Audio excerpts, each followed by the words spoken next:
அழைச்சி எங்கள் முதல்வர் வர நிலையில் இல்லை. மக்கள் துன்பப்படுறாங்கன்னு காதில் வந்தவுடனே ஓடோடி கரைக்கு வர்றவர். அவருடைய முன்னாள் முதல்வர், அவருடைய எதிர்கட்சி தலைவரை போய் திரும்பி பார்க்க சொல்லுங்க. டெல்டா பகுதியில் ஏற்பட்ட பெரும் பாதிப்பின் போது வீட்டிலேயே அமர்ந்து கொண்டிருந்தவர், எந்த விதமான மழை வெள்ள நிவாரண பணிக்கும் செல்லாதவர். 2 மாதங்களுக்கு முன்பு ஏற்பட்ட பெருமழை வெள்ளம் போது அவர் அவருடைய காரினுடைய டயர் கூட எந்த தெருக்களையும் வந்து அடையவில்லை. எங்கள் முதல்வர் மழை வருவதற்கு முன்பாக தன்னுடைய காலை நிலத்திலே பதிக்கின்ற முதல்வர், அவர் எங்கள் முதல்வரை அழைப்பதற்கு எந்த விதமான அருகதையும் இல்லை. நிச்சயமாக தமிழக அரசை பொறுத்தளவில் தனியார் வானிலை மையம் சொல்லுகின்ற கருத்தையும் உள்வாங்குகின்றோம்.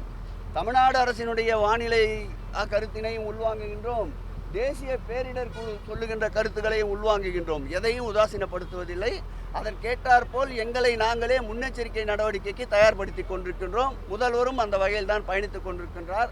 நேற்றைய தினம் கூட 2 மணிக்கு ஆரம்பித்த இந்த வெள்ள நிவாரண பணிகளை நம்முடைய மாண்புமிகு துணை முதல்வர் அவர்கள் முழுவதுமாக, வடசென்னை முழுவதுமாக அல்லாமல் பழவேற்காடு ஆரம்பித்து எண்ணூர், மாதாவரம், பெரம்பூர், கல்யாணபுரம், ஓட்டேரி, புளியாந்தோப் ஆகிய அனைத்து பகுதிகளிலும் நேற்றைய தினம் இரவு 11 மணி வரையில் பாதிக்கப்பட்ட இடங்களை சுற்றுப்பயணம் மேற்கொண்டிருக்கின்றார். நிச்சயமாக இன்னொரு 2 மணி நேரத்திற்குள்ளாக அனைத்து பகுதிகளிலும் தண்ணீர் வடிந்துவிடும். மாண்புமிகு முதலமைச்சர் அவர் 24/7 உறக்கமின்றி மக்களுடைய நலனுக்காக, மக்களுடைய துயர் போக்குவதற்காக அவரும் இயங்குகிறார், எங்களையும் இயக்கிக் கொண்டிருக்கின்றார், அரசையும் இயக்கிக் கொண்டிருக்கின்றார். முழுவதுமாக இயங்கக்கூடிய ஒரு அரசாக இந்த அரசு செயல்பட்டு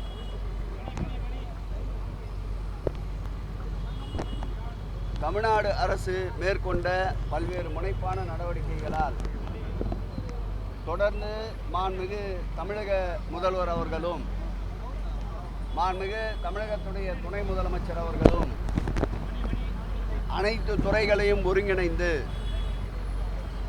எதிர்வருகின்ற பருவமழையை எதிர்கொள்வதற்காக தயார் நிலையிலே அரசு இயந்திரங்களை முடக்கிவிட்டதன் எதிரொலியாக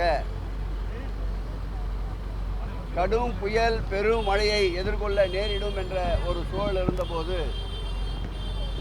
அதற்கேற்றாற்போல் அனைத்து துறைகளையும் களத்திலே நிற்க வைத்து இந்த பெருமழை வெள்ள பாதிப்பை திறமையோடு, நிர்வாக திறத்தோடு, செயல் திறத்தோடு வெற்றி கொண்ட ஒரு அரசாக இன்றைய அரசை நடுநிலையாளர்களும் பொதுமக்களும் பாராட்டி கொண்டிருக்கின்றார்கள்.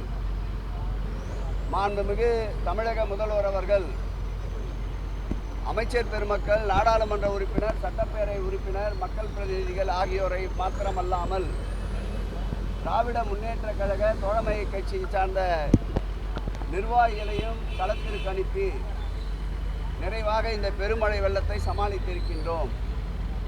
ஒரு சில தாழ்வான பகுதிகளில் இந்த மழைநீர் வெளியேற்றுகின்ற பணியை மேலும் விரைவுபடுத்துவதற்காக அந்தந்த மாவட்டத்திலே இருக்கின்ற அமைச்சர்களையும் மற்றும் மக்கள் பிரதிநிதிகளையும் முடக்கிவிட்டிருக்கின்றார்.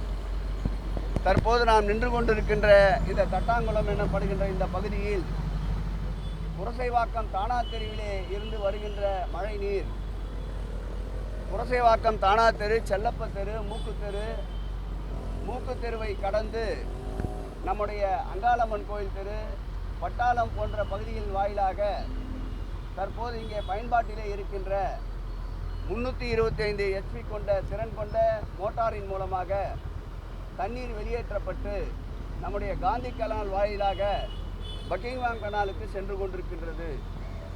சேரப்படுகின்ற இந்த மழை நீருடைய கொள்ளளவு அதிகமாக இருப்பதாலும் ஏற்கனவே பயன்பாட்டிலிருந்த ஆட்சி சுவர் முழுவதுமாக சிதலமடைந்து விட்டதாலும் இந்த தண்ணீர் உடனடியாக வெளியேற்ற முடியாத ஒரு சூழல் இருப்பதை அறிந்துதான் தற்போது அதிக அளவு கொண்ட கிட்டத்தட்ட 600 HP மேற்கொண்ட மின் மோட்டார்கள் பொருத்தப்பட்டு தண்ணீர் வெளியேற்றுகின்ற பணி ஒரு புறம் நடைபெற்று கொண்டிருக்கின்றது.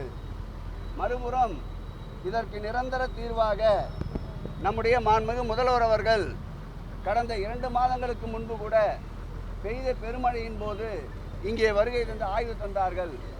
அந்த ஆய்வினுடைய தொடர்ச்சியாக சுமார் 19 கோடி ரூபாய் செலவில் இந்த மழை நின்றவுடன் இந்த பணிகள் துவக்கப்பட்டு அடுத்த பருவமழைக்கு தண்ணீர் தேங்காத ஒரு சூழ்நிலையை நிச்சயம் ஏற்படுத்தி தருவோம் என்ற உறுதியை மேற்கொண்டிருக்கின்றோம். இன்று காலையிலே இருந்து எங்கெல்லாம் தண்ணீர் தேங்கி நின்று பின்பு வடிந்திருக்கின்றதோ அந்த பகுதியிலெல்லாம் 200 இடங்களில் மருத்துவ முகாம்களை மாண்புமிகு தமிழக முதல்வர் உத்தரவோடு ஏற்பாடு செய்யப்பட்டிருக்கின்றது. அந்த மருத்துவ முகாம்களை இன்றைக்கு நம்முடைய சுகாதாரத்துறை அமைச்சர் அடையாறிலே நம்முடைய மேயர் அவர்களும் துவக்கி வைக்க இருந்தார்கள். முதல் கட்டமாக சந்திரயோகி சமாதி தெருவிலே அமைந்திருக்கின்ற அந்த மருத்துவ முகாமை நானும் அந்த வார்டினுடைய மாநகராட்சி மாமன்ற உறுப்பினர் என்ற வகையில் மேயர் அவர்களும் சட்டப்பேரவை உறுப்பினர் தாயகம் கவி அவர்களும் காலையிலே அந்த மருத்துவ முகாமை துவக்கி வைத்திருக்கின்றோம். தொடர்ந்து இது போன்ற தாழ்வான பகுதியில் எங்காவது தண்ணீர் தேங்கியிருந்தால் உடனடியாக அந்த தண்ணீர் தேக்கத்தை அகற்றுகின்ற பணியை மேற்கொள்வதற்காக வடசென்னை மாவட்டம் முழுவதும் 9 சட்டமன்ற தொகுதிகளிலும் எங்களுடைய இன்ற ஆய்வு தொடரும்.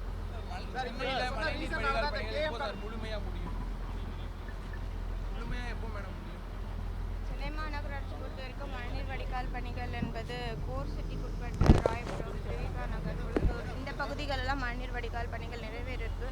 இந்த மாதிரி பகுதிகளில் ஹைவேஸ் துறை சார்ந்த சில மழைநீர் வடிகால் பணிகள் கூடுதலாக இந்த ஆண்டு துவங்கப்பட்டிருக்கு. அந்த பணிகள் எல்லாமே நடைபெற்று வருகிறது. இதில்லாத கொசுஸ்தலார் அதுக்கப்புறம் கோவளம் பணிகள் நடைபெற்று வருகிறது. இந்த பணிகள் அனைத்துமே 2025 ஜனவரி அல்லது பிப்ரவரி மாதத்தில் முடியப்படும்.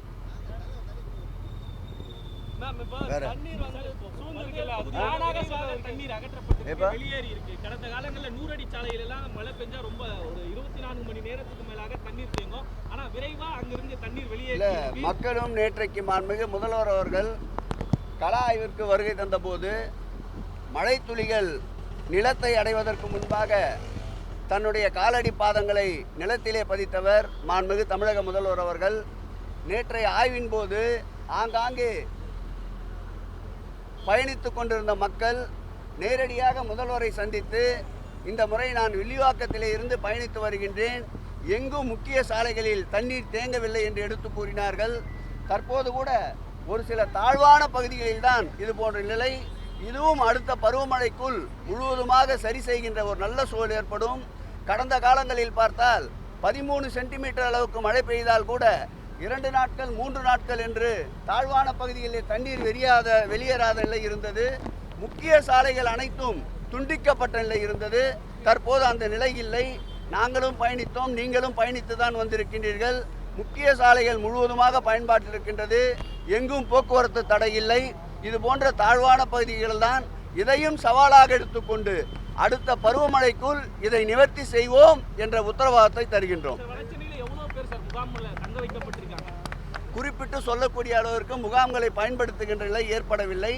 ஆனால் அனைத்து இடங்களிலும் முகாம்கள் தயாராக இருந்தது. ஒரு வட்டத்திற்கு ஒரு இடம் என்று சமையல் அறைகளும் முடிவு செய்யப்பட்டிருக்கின்றது. ஒரு மண்டலத்திற்கு ஒரு பெரும் கிச்சன் என்று அதையும் ஏற்பாடு செய்திருந்தோம். நேற்றைக்கு காலை, மதியம், இரவு, இன்று காலை தேவைப்படுமாயின் இன்றைக்கு மதியத்திற்கும் உணவு தட்டுப்பாடு இல்லாமல் வழங்க சொல்லியிருக்கின்றார்கள். அம்மா உணவகத்தில் அனைத்து உணவகங்களிலும் உணவை கட்டணமில்லாமல் வழங்கவும் முதல்வர் உத்தரவிட்டிருக்கின்றார். ஒவ்வொரு மண்டலத்திற்கும் 1000 பால் பாக்கெட்டுகள் என்று இலவசமாக வழங்கவும் உத்தரவிட்டிருக்கின்றார். பாதுகாக்கப்பட்ட குடிநீர், தடையில்லா மின்சாரம், போக்குவரத்து வசதி அனைத்தும் சீராக இருக்கின்றது. ஒரு சில தாழ்வான பகுதிகள் தான். இதையும் இன்னொரு 2-3 மணி நேரத்திற்குள்ளாக இந்த பகுதிகளில் இருக்கும் தண்ணீரும் முழுவதுமாக வடித்தெடுக்கப்படும்.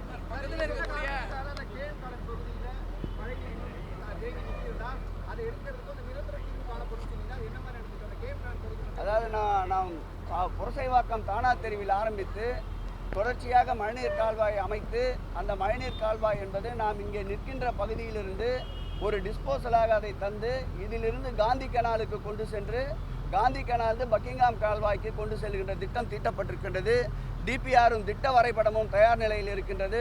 மழைக்கு பிறகு ஒப்பந்தம் கோரப்பட்டு ஜனவரி மாதத்திற்குள் இந்த பணி தொடங்கப்படும். பக்கத்தில் இருக்கக்கூடிய அடுக்குமாடி குடியிருப்பில் மழைநீர் பெஞ்சதற்கான சூழலே தெரியல, அங்கே தண்ணி இல்லை. பட் ஆனால் இந்த இடம் மிக தூரமாக தான் இருக்கு.